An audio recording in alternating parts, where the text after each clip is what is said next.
കുടുംബബന്ധം മനോഹരമാണെങ്കിലേ ജീവിതം അത്രമാത്രം സുഖകരമാണ്. ആ മനോഹാരിതയുടെ ഏറ്റവും വലിയ സൂത്രവാക്യം എന്താണെന്നറിയാമോ?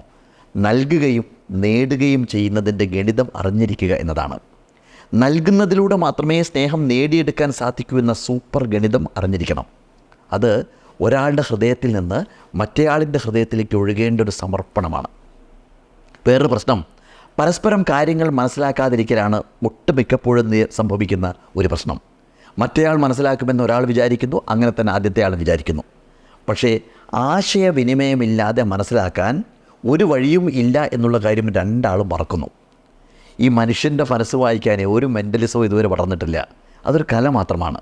എന്നാൽ പരസ്പരം മനസ്സിലാക്കാനുള്ള ഒരേ ഒരു കല മനസ്സ് പരസ്പരം തുറന്നു വയ്ക്കലാണ്. പരസ്പരം ഹൃദയം തുറന്ന് സ്നേഹിക്കുമ്പോൾ കുടുംബം സ്വർഗമാണ്, അല്ലെങ്കിലോ അതേ ബന്ധം നരകമായിത്തീരും. രണ്ടുപേര് തമ്മിൽ വിവാഹിതരാവുന്നത് ഒരു പുതിയ ജീവിതം തുടങ്ങാനാണ് എന്നും പരസ്പരം ജീവിതം തകർക്കാനല്ല എന്നും അടിസ്ഥാനപരമായി ജീവിതം തുടങ്ങുന്ന സമയത്ത് തന്നെ അവർ മനസ്സിലാക്കണം. അവനവൻ്റെ കുടുംബത്തിനുള്ളിൽ അടിഞ്ഞു കിടക്കുന്ന സുഖം അന്വേഷിക്കാതെ പുറത്ത് സുഖം തേടാൻ ഭാര്യയോ ഭർത്താവോ ആരെങ്കിലും ഒരാൾ ശ്രമിച്ചു തുടങ്ങുമ്പോഴാണ് വിള്ളലുകൾക്ക് തുടക്കം കുറിക്കുന്നത്. അത് മദ്യമാവട്ടെ, അനാവശ്യ ബന്ധമാവട്ടെ, അല്ലെങ്കിൽ അനാവശ്യമായിട്ടുള്ള കൂട്ടുകെട്ടുകളാവട്ടെ, എന്തുമാവട്ടെ, അവിടെയാണ് പ്രശ്നം തുടങ്ങുന്നത്. അതൊന്നുമല്ല ജീവിതത്തിൻ്റെ പരമാനന്ദം എന്ന് പിന്നീടേ നമുക്ക് മനസ്സിലാവും.